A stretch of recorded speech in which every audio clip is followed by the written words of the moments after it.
우리 민수 레위기의 말씀들이 연이어지는 말씀과 같죠. 우리가 이제 부정한 것들에 대한 거, 하나님의 진영 안에서의 부정한 것들을 갈라내시고 또 그 진영을 정결케 하시는 하나님의 영적인 규례예요. 근데 우리가 이제 이 진영이라고 하는 것은 하나님의 송소 안, 그죠? 어떻게 보면 하나님의 백성들의 그 살아내는 그 삶의 안에서의 그 삶을 의미를 하는 거죠. 그러니 그 진영 안에서의 살아내는 자들의 모든 삶은 아버지가 보고 있다라는 거예요. 그리고 하나님이 그들을 보고 있을 뿐만 아니라 인간의 연약한 죄를 지었을 때에도 하나님은 하나님 안에 살아계심으로 그것을 판결하시고 또 그것을 정결하게 새롭게 하셔서 모든 이들이 다 하나님 안에서 공평하게 평안하게 살아낼 수 있는 보호법과 같은 법이 바로 오늘 말씀이라는 거예요.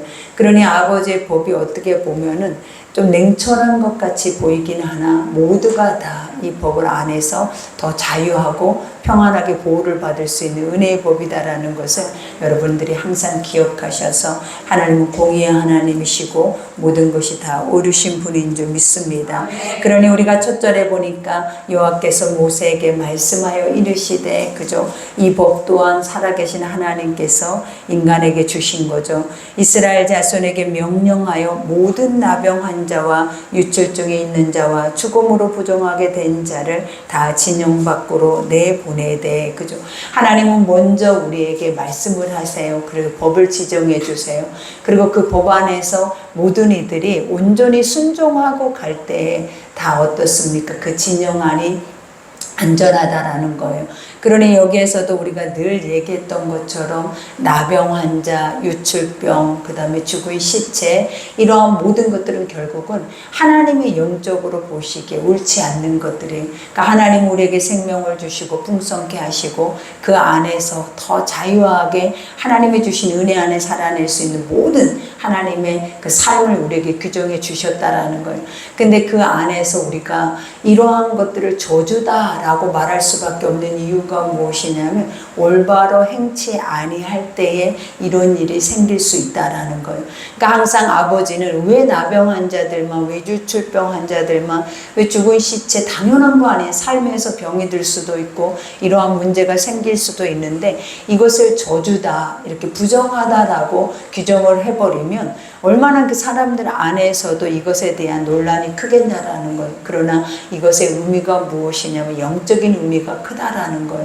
그래서 문둥병이라고 하는 것은 무딤이다라고 하는 거라 그랬죠.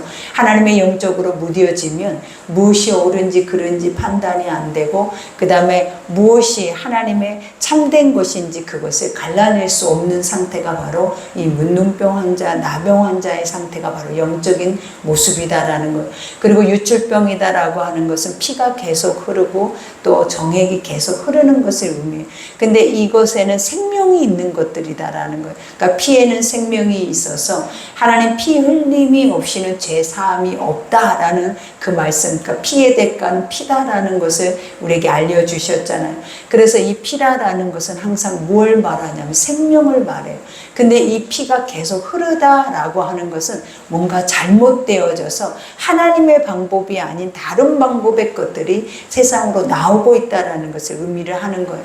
그래서 아버지는 그것을 부정하다라고 여기고 우리가 레위기 말씀에 보면 그것이 완전해질 때까지 진영 밖에 있다가 그것이 나음을 입으면 다시 7일 동안은 격리된 상태에 있다가 다시 진영 안으로 와서 제사장에게 보이고 제사장이 깨끗하다라고 했을 때 어떻게 했어요? 그가 하나님 앞에 번제를 드리고 나서 각자 자기의 그 모습으로 가정으로 돌아가게 되죠.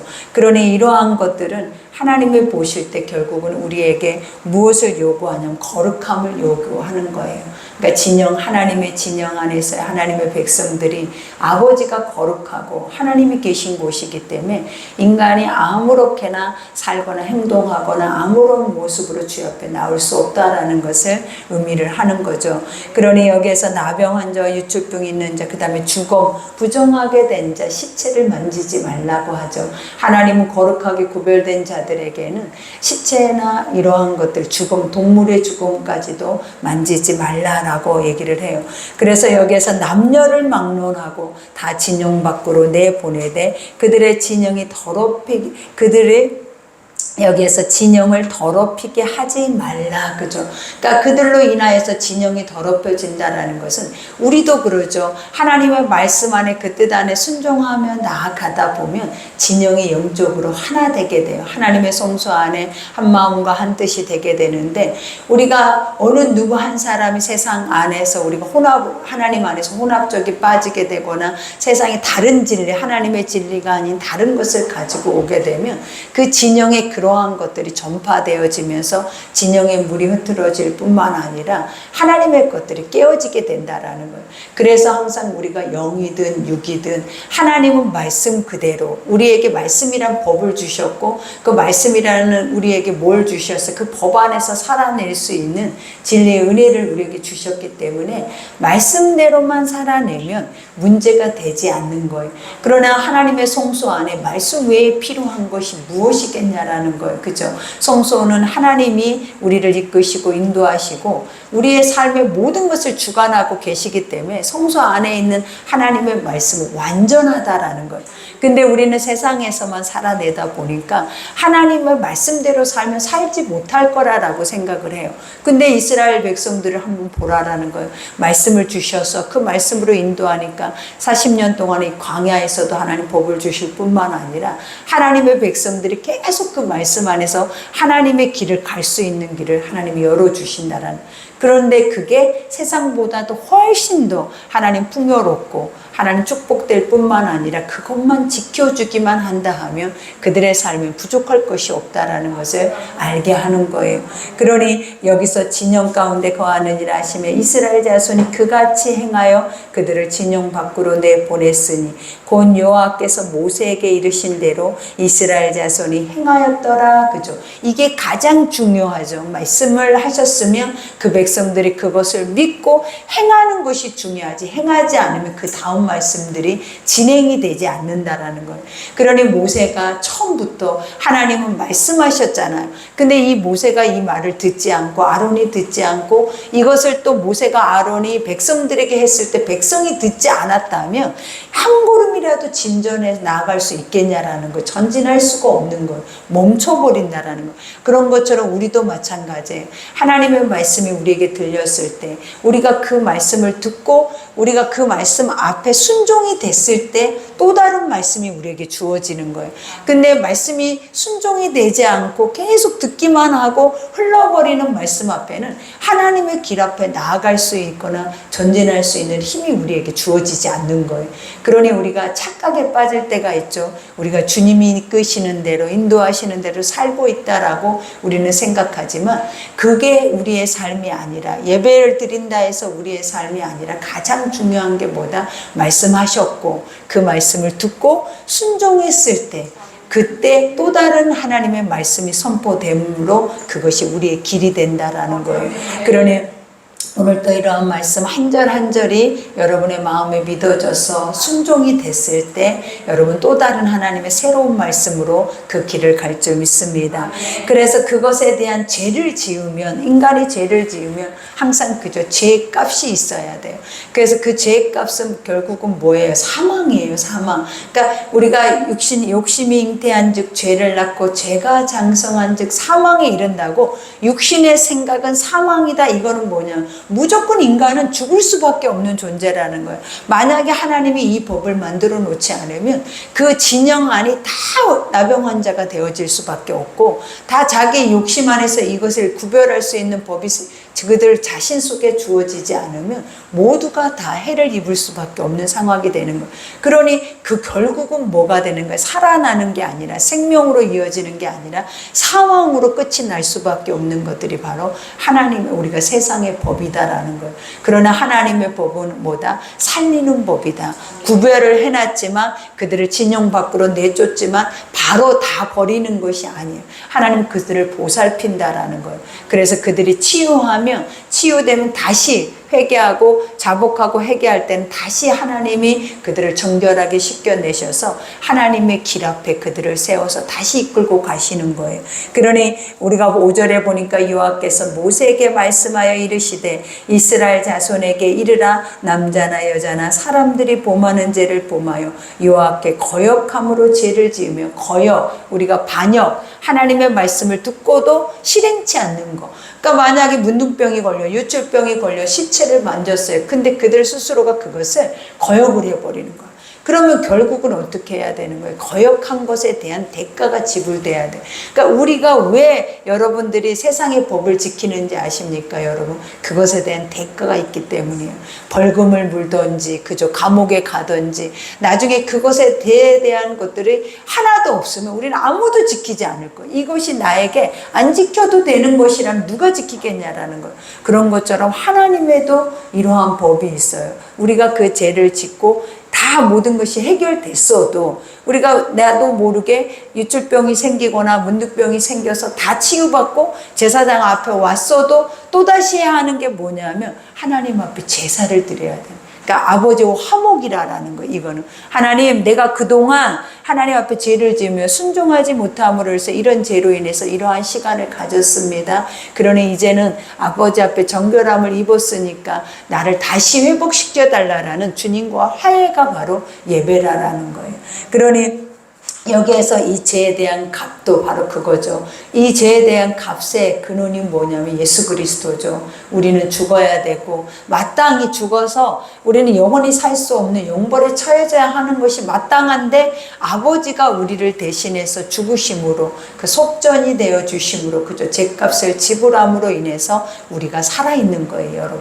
그러니 여기에서 그 지은 죄를 자복하고 그 죄의 값을 온전히 갚되 5분의 1을 더하여 그가 죄를 지었던 그 사람에게 돌려줄 것이요. 그죠? 그러니 우리가 회개를 해도 마찬가지예요. 회개하면 회개로 끝이 나는 게 아니에요. 우리가 삭개오가 뽕나무에서 예수님 만났을 때 예수님이 내가 오늘 너희 집에 유하여야 하겠다고 그 집으로 갔어요. 근데 내가 토색한 것의 4분의 1을 그들에게 다 갚겠나이다 했던 누구의 기억이 삭개오의 고백이 나오죠. 그러니까 내가 그들의 것을 탈취를 했어요. 그대로만 돌려주는 게 아니다라는 거예요. 그들의 마음까지도 보상을 해줘야 된다라는 거예요. 그러면 그들이 안심을 하는 거예요. 그러니까 우리가 그러죠. 애게 내 거 하나 가져가서 도로 내 거 하나 가져왔어. 그런데 내가 마음고생하는 시간들이 있었잖아요. 그럼 내가 손해잖아요. 그러니 하나님은 그들이 그 마음까지 갖지 않게 어떻게 하는 거예요? 그 마음에 대한 보상까지 하는 거예요. 그래서 우리가 속건제 제사를 드릴 때 그랬잖아요. 하나님 부지 중에 알지 못하게 지은 죄까지도 하나님 그것을 말씀하셔서 그 제사를 통해서 화합을 이루신다라는 거예요. 그러니 그거랑 같은 거예요. 그러니 만일 죄값을 받을 만한 친척이 없으면 그 죄값을 여호와께 드려 제사장에게로 돌릴 것이니 이는 그를 위하여 속죄할 속죄의 순양과 함께 돌릴 것이라. 근데 만약에 이러한 일들이 생겼는데 다 죽어버렸어. 그런데 이것에 대해서 이제 화해를 입어야 돼. 그러니까 내가 큰 잘못을 저지른 거예요. 누군가를 해할 뿐만 아니라 나까지 그것을 갚아줄 상대방들이 아무도 없는 거야. 그러니까 기업 물을 자가 아예 없는 거야. 이 사람이 아니면 이 사람의 친족이라도 있어야 되는데 친족도 없다. 그러면 그것을 어디로 가지고 온다? 제사장에게로 가지고 와서 그 제사를 드린다라는 거예요. 그러면 여기에서 이스라엘 자손이 거제라는 건 들어 올리다라는 뜻이죠. 그러니까 거제, 요제 두 가지가 있는데 이 두 가지는 무엇이냐면 거제는 들어 올려서 높이 들어서 하나님께 한번 그것을 보여드리는 거예요. 그리고 나서 그것을 내려서 그 거제는 무엇으로 돌리냐면 제사장에게로 돌려지는 양식이라는 거예요. 그리고 요제도 마찬가지 흔들어서 들어 올려서 내리는 것들을 다 제사장에게로 돌아갈 몫이다라고 말을 하는 거예요. 그래서 여기에서 이스라엘 자손이 거제로 제사장이 가져오는 모든 성물은 그의 것이 될 것이라 각 사람이 구별한 물건은 그의 것이 되나니 누구든지 제사장에게 주는 것은 그의 것이 되느니라. 그러니 하나님도 아버지의 사람들을 구별하셔서 또 그들에게도 그들의 몫을 지불하시는 은혜를 베풀어 주시는 거예요. 그래서 11절에 보니까 이제 오늘 이 말씀은 너무나 기이하면서도 참으로 어떻게 보면 하나님 아니면 이런 일들이 없겠다. 그러니까 결국은 우리가 보면 하나님 육적으로 볼 때에는 간통하는 간통죄, 그죠? 불륜을 저지른 여인이 그것을 숨겨버린 거야. 근데 이제 남편이 아무리 봐도 뭔가가 이게 문제가 있는 것 같아 보이니까, 근데 같아 보이기만 하지 뭘 증명할 길이 없는 거예요. 근데 그것을 정확하게 하나님이 증명을 해주는데, 이거는 육체로 볼 때는 오늘 이 법으로 가지만 영으로 볼 때는 이게 무엇이냐면 뷸라와 헵시바라라는 거예요. 그러니까 하나님은 너는 나의 신부라고 그랬잖아요. 그죠? 그래서 너는 나의 기쁨이다라고 말했다라는, 기쁨이다라는 것은 뭐냐면 가족이 화목해서 하나 되면 그냥 바라보는 것만으로도 좋고 같이 살아내는 것만으로도 너무 행복하고 감사한 거예요. 그러니 여러분들이 여러분의 남편을, 여러분의 아내 이렇게 바라보면 기쁘십니까? 아멘. 안 기쁘고 하우 왼수 같다, 이 쓰다 써, 이거는 여러분 죄예요. 그래서 우리는 기뻐야 돼요. 그리고 남편을 볼 때 네 속에 내 기쁨이 가득해. 하나님이 우리에게 그렇게 말했던 것처럼 하나님이 이렇게 짝으로 지어준 것은 둘로 나뉘어질 수 없는 존재들이고, 그리고 내 뼈에서 그를 만들었기 때문에 하나예요. 하나. 그래서 하나이기 때문에 항상 우리를, 나를 기쁘게 할 수 있는 유일한 존재가 바로 누구냐면 내 앞에 있는 내 아내, 내 남편이라는 거예요. 다른 사람이 나를 기쁘게 해줄 수 없대. 아내와 남편만이 나를 기쁘게 한대요. 근데 이 말을 하는데 얼굴들이 다 굳어져 있어 지금. 얼굴이 다 흑색으로 바뀌고 있는 것 같아요. 흑색으로. 근데 이게 원래 원 말씀이잖아, 영적인. 그래서 하나님이 너는 나의 신부요, 너는 나의 기쁨이다. 그죠? 뷸라 헵시바다. 근데 이제 이것이 육적으로 풀이를 했을 때 이제 만약에 기쁨이 되지 않으면 쓴물이 되는 거예요. 그러니까 만약에 쓴물이 될 때는 어떤 현상이 일어난다? 나오미 같은 현상이 일어나죠. 그러니까 하나님 안에 있다가 그 하나님의 안에서 우리가 기근이 오니, 기근이라는 것은 뭐냐, 말씀을 먹지 못했다라는 거예요. 그러니까 우리도 그러잖아요. 시험이 오는 이유가 무엇이냐면 말씀이 없으면 무조건 시험이에요. 내가 예배를 드리고 내가 아무리 많은 것을 해도 소용없어요. 말씀이 없으면은 내 속에서 나라는 존재를 알아내거나 나를 다스리거나 나의 속에서 인내하거나 내 양심의 선한 것을 건드릴 것이 아무것도 없는 거예요. 세상에 아무리 의롭다 해도 우리의 안에 있는 죄가를 부드럽게 만져서 그 죄가 빠져나오게 할 수 있는 건 아무것도 없어요. 세상은 죄가 보이면 죽여버리는 거예요. 그리고 세상 그것에 대해서 수치를 드러나게 하는 거지. 그러나 하나님은 우리의 죄가 보이면 어떻게 하신다라는 거예요. 그 죄를 만지신다라는 거예요. 은혜로 만져요. 그래서 그 은혜가 우리 안에서 깨달아질 때 그 죄는 자연스럽게 나가버리는 거예요. 그러니 우리 안에 기근이 올 때에는 우리를 단단하게 연단하고자 정금 같게 하고자 하시는 하나님의 뜻이 있는데, 기근이 왔다고 나의 베델, 어떻게 뭐 하나님의 양식이 있는 집을 떠나버리면 어떤 역사가 일어나요? 다 잃어버리는 거야. 내 아들들을 다 잃어버리고 결국은 누술, 그죠? 그 두 며느리를 데리고 돌아오는데 한 며느리는 각자 세상으로 돌아가고 한 며느리는 자기에게, 자기 아버지 하나님을 믿겠다고 자기를 섬기겠다고 따라오면서 나중에 기업 물을 자가 되잖아요. 근데 이 나오미가 딱 등장을 했을 때 하나님의 백성들이 뭐라 했냐라는, 와 기쁨이 온다 그랬단 말이에요.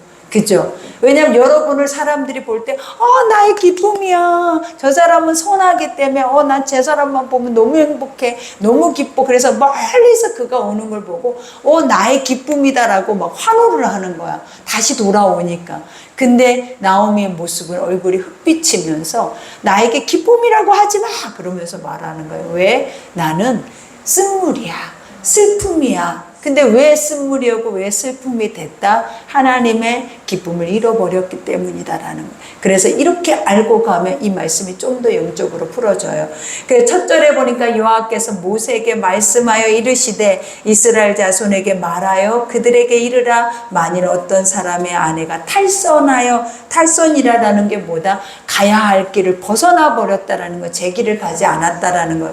탈선하여 남편에게 신의를 저버렸고 믿음을 저버린 거죠. 그러니까 이것도 우리가 하나님 안에서의 그 길을 벗어나면 시험에 들어요, 여러분, 항상. 근데 벗어나지 않는 자들은 시험에 들지 않아. 항상 말씀이 나를 보게 하기 때문에 남의 탓을 하게 하지 않고 남의 환경이 보이지 않아요. 그래서 쉽게 무너지지 않아요, 절대로. 그러니 여기에서 보니까 신의를 저버렸고 한 남자가 그 여자와 동침하였으나 그의 남편의 눈에 숨겨 드러나지 아니하였고 그 여자의 더러워진 일에 증인도 없고 그가 잡히지도 아니하였어도 우리가 이때 당시에 가늠한 여인은 돌로 쳐 죽이는 역사가 일어나요. 그죠? 그게 법이에요. 그러니까 율법에는 가늠한 여인은 무조건 돌로 쳐 죽이는 거예요. 근데 우리가 보면 이 말씀 앞에 가늠한 여인만 죽겠냐라는 거죠. 나도 죽는다라는 거예요. 하나님은 이 말씀의 법이 얼마나 친밀하냐면 너의 마음에 생각하고 너의 마음 눈으로 본 것도 그것도 죄라라고 말을 하는 거예요. 그러니 우리 인간이 그러잖아요. 경험을 하면 들어와 버리는 거예요. 항상 중요한 게 눈으로 보면 마음에 미혹이 와버리고 만지면 더 미혹이 오고 감정적으로. 그래서 이거를 항상 하나님의 율법이다라는 건 다 죽이는 법이야 결국은. 그래서 인간은 다 죽는다라는 거야. 그래서 너희를 살리는 이가 예수 그리스도라는 것을 알려주는 게 바로 율법이에요. 그래서 율법에 이 여인은 이미 쳐 죽었어야 되는데 이거를 숨겼네. 아무도 알지 못하네. 근데 남편만 이걸 느끼네. 하나님만 아신다라는 거예요. 하나님만. 그런데 하나님은 이 아시는 것을 어떻게 풀어가시는지를 한번 봐봐요. 여기에서 보니까 이와 같이 그 남편의 의심이 생겨 그 아내를 의심하였는데 그의 아내가 더럽혀졌거나 또는 그 남편의 의심이 생겨 그 아내를 의심하였으나 그 아내가 더럽혀지지 아니하였거든. 그러니까 이것도 두 가지가 있겠죠. 하나는 뭐냐면 실제로 불륜을 저지른 것과 또 하나는 아닌데 남편들이 유독 의처증에 빠진 사람들이 많아요. 있어요. 그래서 이유 없이 약자를 계속 피해를 주고 때리고 해를 가하고 결국은 죽임을 당하기까지 할 때가 많다라는 걸 우리에게 보여줘. 그러니까 이거는 현 시점하고도 비슷한 거예요.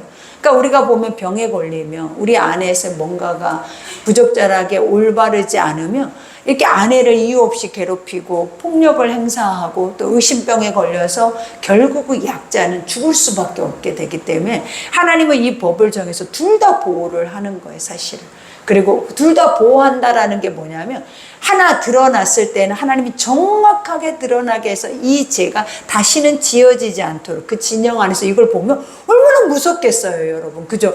하나님 앞에 무조건 가야 되는데 가면 하나님이 벌써 봐봐요. 내가 내 마음으로 숨긴 죄라 해서 하나님 모르신다? 아니잖아요. 하나님 다 아셔서 그것에 대한 정확한 저주의 판결을 해버리셔. 그런데 또 반대로 나는 너무 무죄한데 남편이 이렇게 아파. 의처증이 이런 것들이 걸려서 어떻게 하는 거예요? 계속 나를 괴롭히는 거야. 힘들게 하는 거야.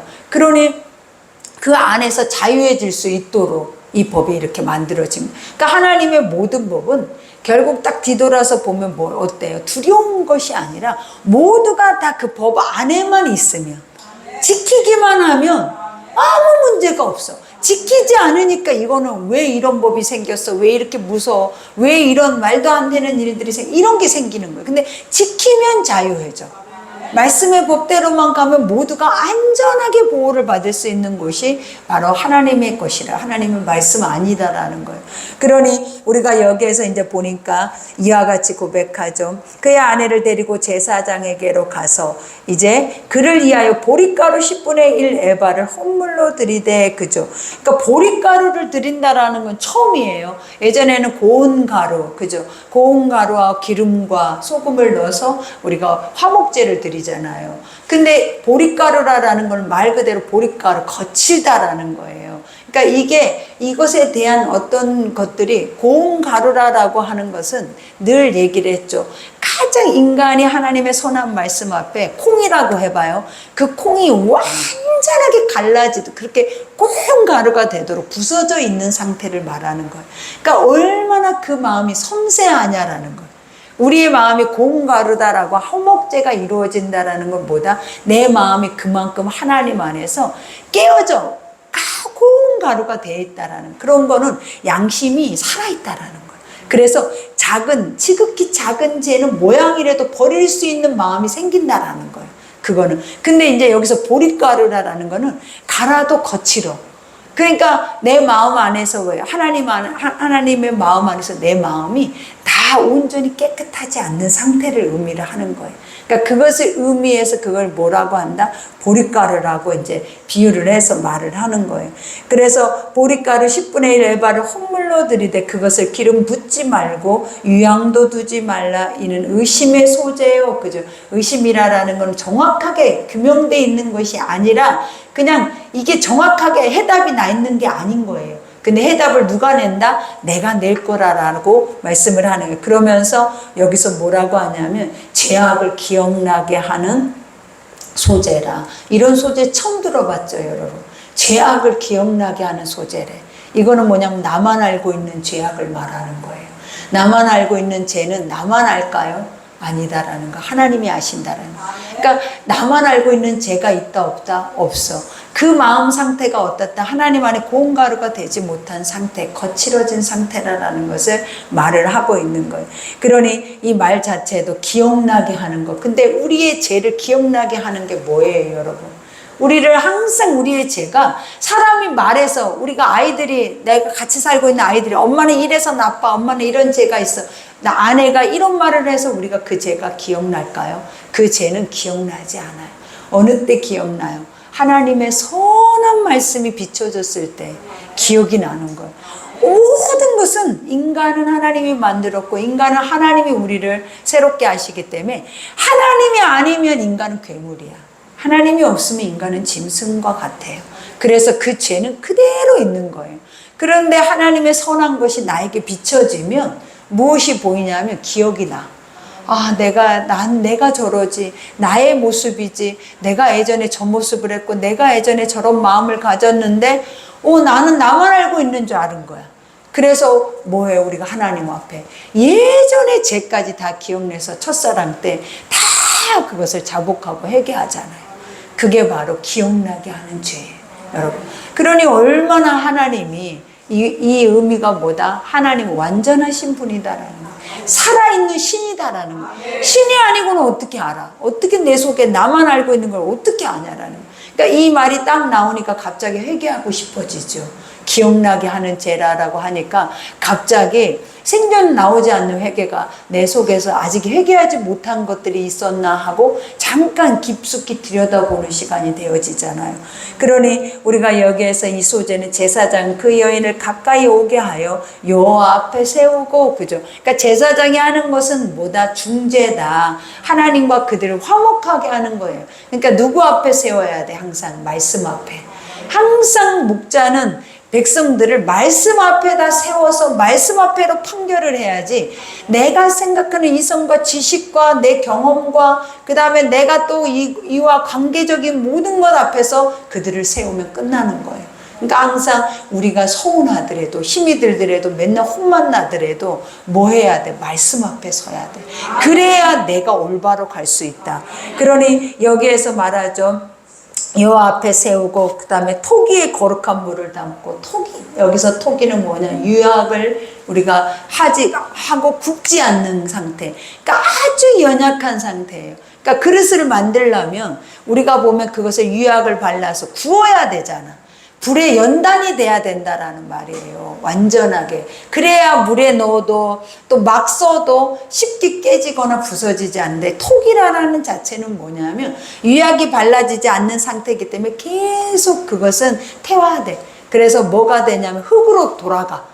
그래서 그 그릇을, 그래, 내가 이거를 아는 이유가 뭐냐면 도자기를 살짝 배웠는데, 도자기집 옆에는 항상 유약을 바르지 않는 만들어 놓은 토기가 있어요. 그러면 그거를 집 밖에다 버려놔. 왜냐하면 뭔가 내 마음에 안 들었기 때문에 굽지 않는 거야, 유약을 발라.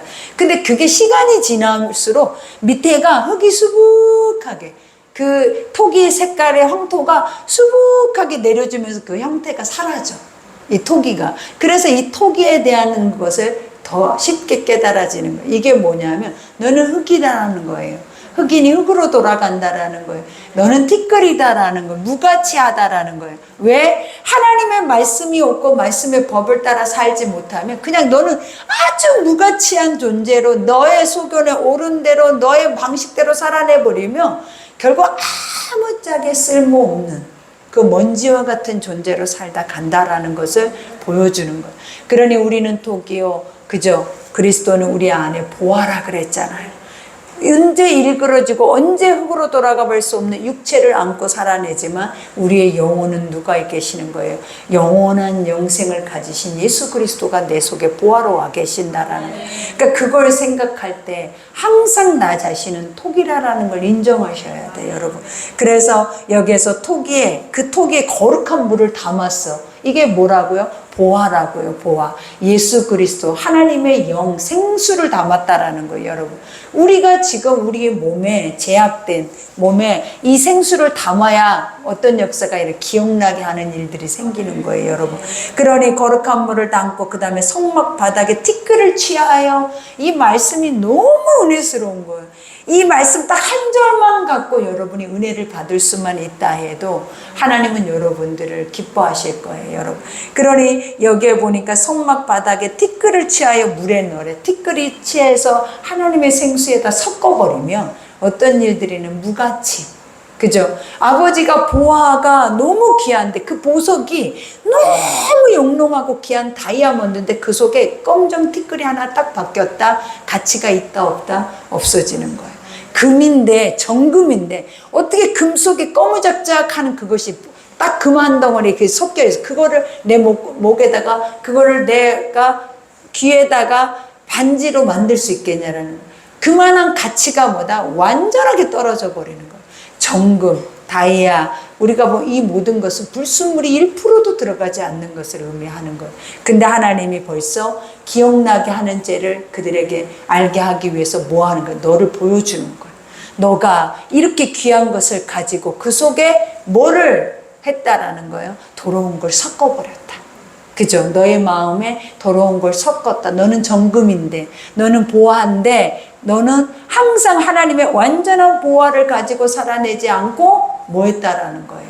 너의 안에 그러한 것들을 섞었다라는 거예요. 그래서 티끌을 취하여 물에 넣고 그 다음에 여인을 여호와 앞에 세우고 그의 머리를 풀게 하고 기억나게 하는 소재물 곧 의심 소재물을 그의 두 손에 두고 제사장은 저주가 되게 할 쓴물을 자기 손에 들고, 쓴물, 그게 바로 우리의 본 모습.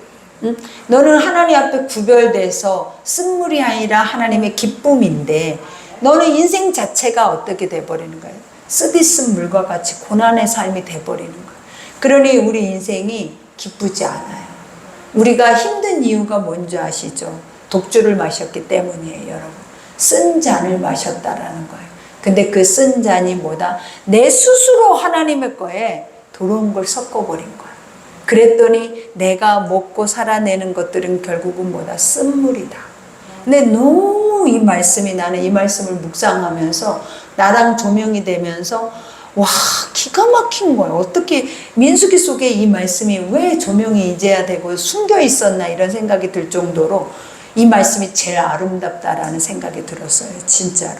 그래서 소재물 곧 의심의 소재물 그의 두 손에 제사장 저주가 되게 할 쓴물을 자기 손에 들고 그 다음에 여인에게 맹세하게 하여 그에게 이르기를 내가 내 남편을 두고 탈선하여 다른 남자와 동침하여 더럽힌 일이 없으면 저주가 되게 하는 이 쓴물을 해독을 면하리라. 그죠? 그러니까 이것이 너를 도리어 깨끗하게 바꿔버린다라는 거예요. 만약에 네가 죄를 안 지었으면, 네가 하나님의 것을 섞지 않았으면 이 쓴물이 뭘로 바뀌겠어요? 단물로 바뀌는 거예요.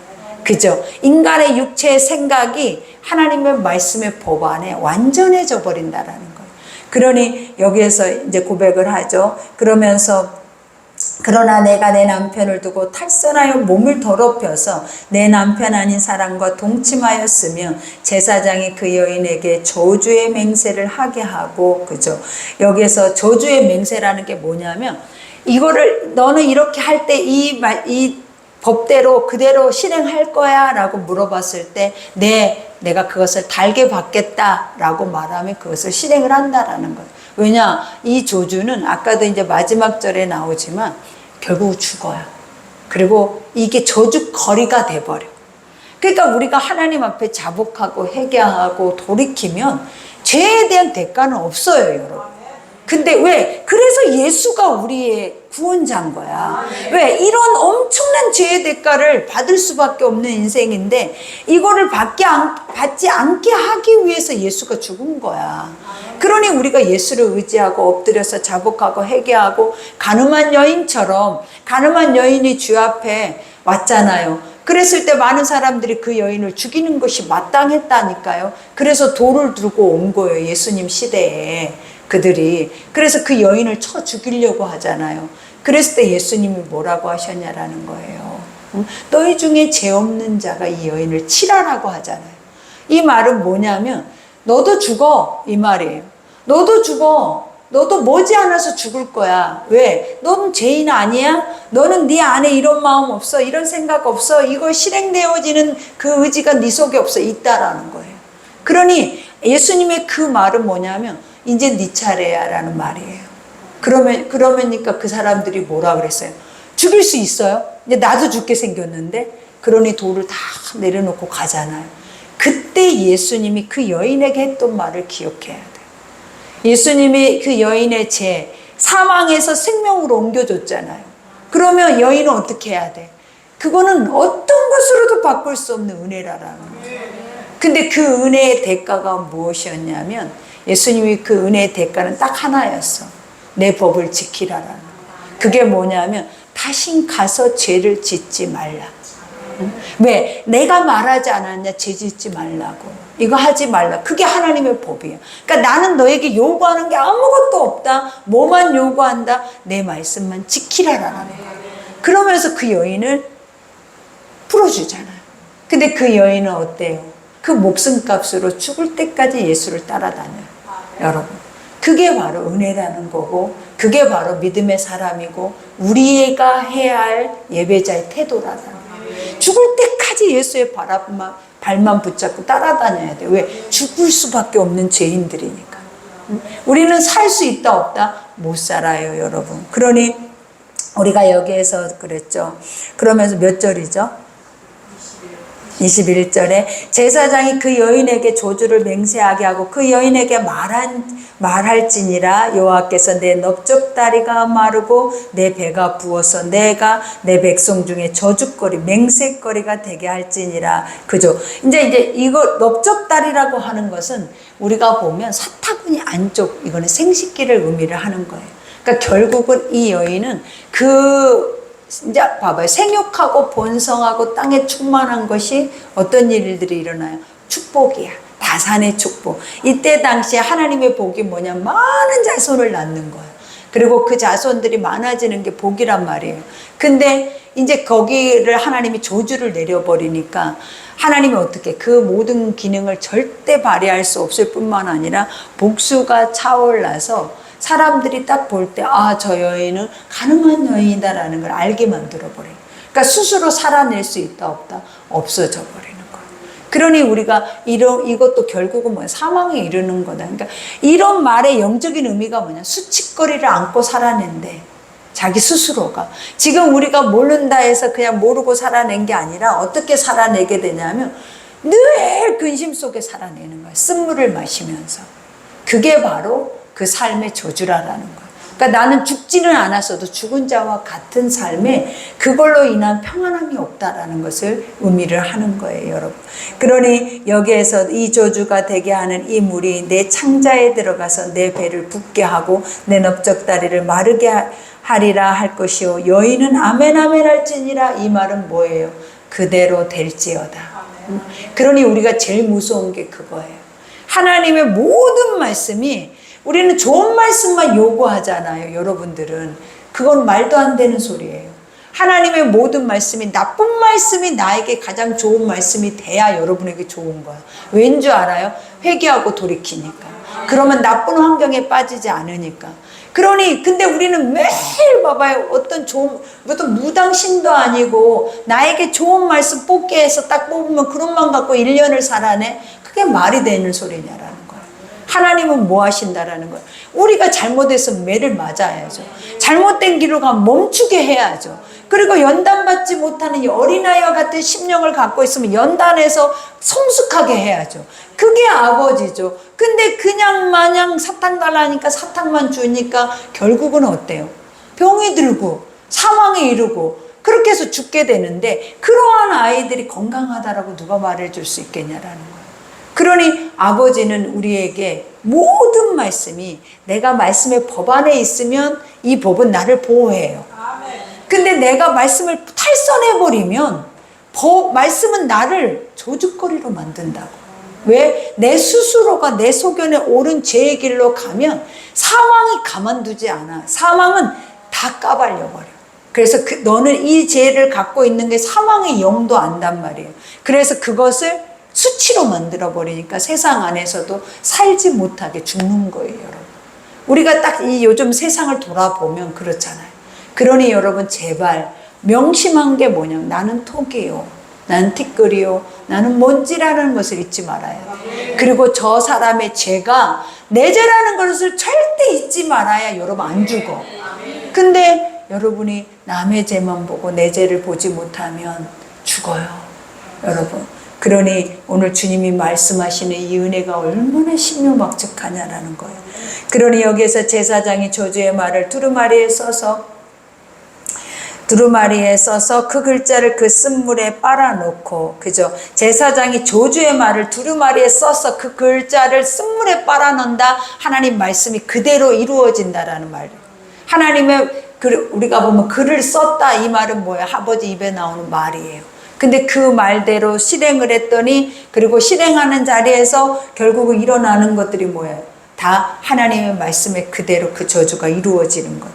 그러니 여인에게 그 저주가 되게 하는 쓴물을 마시게 할지니 그 저주가 되게 하는 물이 그의 속에 들어가서 쓰리라. 제사장이 먼저 그 여인의 손에서 의심의 소재물을 취하여 그 소재물을 여호와 앞에 흔들고 제단으로 가지고 가서, 아까도 말했죠, 거제나 요제는 흔들어서 제사장에게로 돌아가는 거라고. 그래서 제사장 그 소재물 중에서 한 움큼을 취하여 그 여자에게 기억나게 하는 소재물로 제단에 불사르고 그 후에 여인에게 그 물을 마시게 할지니라. 그러니까 이 물이 뭐냐? 말씀이에요, 여러분. 말씀을 먹으라라는 거예요. 그러면 드러난다라는 거예요. 믿어지세요? 그러니 여러분의 죄가, 우리가 늘 가장 어린아이들이 하는 고백이 뭔지 알죠? 해결을 못하겠어요 라는 말이에요.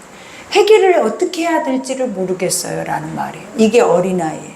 왜 회개를 못하냐면 말씀을 모르기 때문에 그래요. 근데 말씀을 하면 말씀만 나를 보여주고 말씀만 나를 회개하게 하고 말씀만 나를 하나님 앞에 서게 하는 거예요. 그렇기 때문에 말씀만 나를 자유케 하고 말씀이 나를 평안하게 할 뿐만 아니라 그 말씀이 나를 보호한다고. 근데 그렇지 못하면 결국은 세상의 쓴물을 마시고 저주거리가 돼서 결국은 하나님한테도 버림받지만 또 세상에서도 소금이 그 맛을 잃으며 길에 버려져 밟히느니라. 그죠? 그 역사가 일어나는 거예요. 그러니 여기에서도 고백하죠. 이와 같이 그 물을 마시게 한 후에 만일 여인이 몸에 더럽혀서 그 남편에게 범죄하였으며 그 저주가 되게 하는 물이 그의 속에 들어가서 쓰게 되어 그 배가 부으며 그의 넓적다리가 마르리니 그 여인이 그 백성 중에 저주거리가 될 것이다. 그죠? 그러나 여인이 더럽힌 일이 없고 정결하면 해를 받지 않고 임신하리라. 그러니까 하나님이 어떤 일들을 줘버리냐면 축복을 줘버려. 그러니까 너는 축복의 아이인데 이 고통을 애매하게 당한 거야. 근데 너는 원래 죄를 가지고 숨겨서 죄에 대한 대가를 받는 것은 결국은 뭐냐면 끊어지는 거. 대가 끊쳐지는 거고, 축복을 받으면 대가 이어지는 거야. 그러니 여기에서 봐봐요. 그 의심법이, 이는 의심법이니, 그죠? 이와 같이 선과 악을 갈라내는 법이에요. 의심법이니 아내가 그의 남편을 두고 탈선하여 더럽힌 때나 또는 그 남편이 의심이 생겨서 자기 아내를 의심할 때 여인이 여호와 앞에 두고 제사장이 이 법대로 행할 것이라. 남편은 무죄할 것이요 여인은 죄가 있으며 당하리라. 그죠? 죄에 대한 대가를 받으리라. 우리가 이 말씀 앞에 딱 서니까 갑자기 여러분의 간이 요만해졌죠. 그죠? 지금 다 여기에서 아까도 말하잖아요. 벌써 쓴물 얘기하니까 얼굴이 흑빛으로 다 변하고 벌써 죄 얘기하니까. 근데 이게 맞는 거예요. 죄인들만 불렀어요, 하나님. 여기서 뭐 나는 안 그런 척하고 있는 사람, 하나님과 아무 상관이 없는 사람이고, 더 중요한 거, 이 말씀이 그대로 이루어지는 자예요. 그러니 우리는 항상 내가 죄인이다라는 거, 나는 언제든지 죄를 지을 수 있다라는 거, 그리고 그 죄는 하나님이 보호해 주지 않으면 언제든지 나는 수치로 나타날 수 있다라는 것을 기억하셔야 돼요. 그래, 그러면 우리가 남의 죄가 보이겠어요? 지금 내가 이렇게 간이 이런데, 지금 내 간이 쫄아들었을 때 남의 죄가 생각나요? 와, 나도 이렇게 저주받으면 어떡하지? 나도 죽을 것 같다. 막 갑자기 죽을 것 같지 않냐고요. 그죠? 근데 우리가 이런 마음을 항상 품고 살으라 하는 거예요, 하나님. 그래서 남이 해를 당할 때에는 불쌍히 여기고 너에게 그 해가 오지 않도록 너를 돌아보고 회개하라. 그게 말씀법이에요. 그게 의심법이라는 거예요. 그러니 내 의심을 기억나게 하는 법. 기가 막히는 말씀이 오늘 이 구절에 있어서 참으로 말씀이 귀했어요, 여러분. 그러니 여러분들 오늘 또 우리는 이 말씀을 안고 갑니다. 우리가 세상에 나갈 때 의롭지 못하고 먼지와 같고 티끌과 같은 존재가 무엇을 향하여서 존재하고 또 무엇을 향하여서 비난하고 또 그것이 옳고 그르다 판단할 수 있는 게 어디 있습니까? 나를 보기도, 나 죄를 보고 수치 안 당하기도 힘든데, 그러니 여러분 회개하셔서 아버지 안에 자유와 보호를 얻을 수 있는 여러분 되기를 기도합니다. 오늘 말씀 생각하면서 기도하겠습니다.